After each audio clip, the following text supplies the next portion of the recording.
Hi, I'm Donna Kallner, and this is the second video in Lesson 2 of the Cross-Knit Looping eCourse. In the first video, you learned about shaping with increases and decreases. Increases are important in this unit, where you'll learn to start a round base. As the course progresses, you'll see more ways besides as base elements that these round pieces can be used. This round base begins with the same slip knot used to start a needle chain in Lesson 1, only it's bigger. You'll treat it as a base cord equivalent, working a few stitches of simple looping into it, then pull that tail to take out the slack and form a nice compact cluster of stitching. It's a tidy little center for a round element. For this technique, it's very important that you pull up the slip knot loop from the tail. So here's a refresher. Make a loop of thread with the working thread passing over the tail end. Reach through it and pull up a loop from the tail. If the loop gets smaller when you tug the tail, that's correct, but don't pull the loop as small as you would to begin a needle chain. Once you've made a slip knot, orient the loop it forms to act as a base cord on which you can advance in the direction you normally stitch. I'm demonstrating right-handed, so I'll advance from left to right. Insert the needle from north to south under the lower part of the slip knot loop and over the working thread to complete a stitch of simple looping. Repeat that, making 4 or 5 simple looping stitches into that slip knot loop. Now pull the tail of the slip knot to take out all the slack and draw the stitches together. Hold on to everything as you pull out that slack. Tidy things up so the stitches lie in order and you can tell the difference between stitches and lags. That completes a base row. Now you do 3 things pretty much all at once. Switch to cross-knit looping.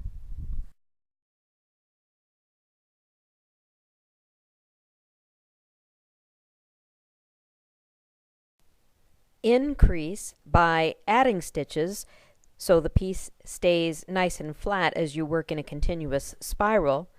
Usually you'll want to increase on every lag in the base row. And trap the tail. I position the tail of the thread along the lags of the base row and trap that tail with my increases as I stitch the next row. You don't have to do this, but I like that it adds some stability to the center and I don't have to bury a tail later on. Here's what that looks like. This is a stitch of cross-knit looping with the needle passing behind a stitch in the base row and the new stitch forming directly beneath the stitch in the previous row. Before advancing to make another stitch of cross-knit looping, make an increase. That's a stitch of simple looping into a lag. Insert the needle from north to south under a lag and under that tail. Draw the thread through, and that is an increase that helps to trap the tail. Now rotate the piece in your hand, advance, and work a stitch of cross-knit looping. Add an increase on the next lag, trapping the tail.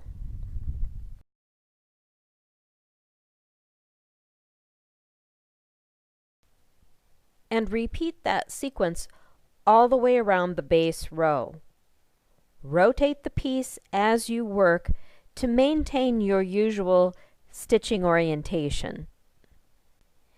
Before you move on stitching in a continuous spiral, I need to say a few words about pattern. You don't have to count your stitches and increase according to a predetermined pattern. It's perfectly acceptable to just make increases and decreases where your eyes and instincts tell you they're needed to create the shape or volume you want. But in cross-knit looping, I think patterned increases are very attractive, and they're easy to accomplish without counting, charting, or stressing. Here's how you do that. After you pull up the slack from the slip knot loop, stitch a base row where one cross-knit stitch is followed by one increase all the way around,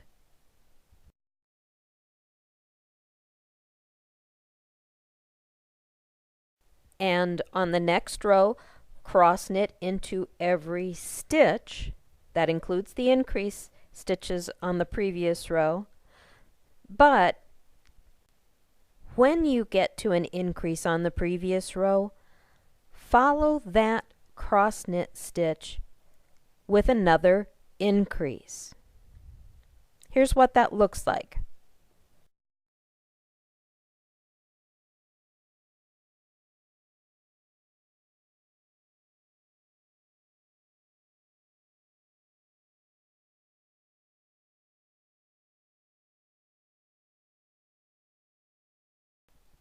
Work that pattern in a continuous spiral.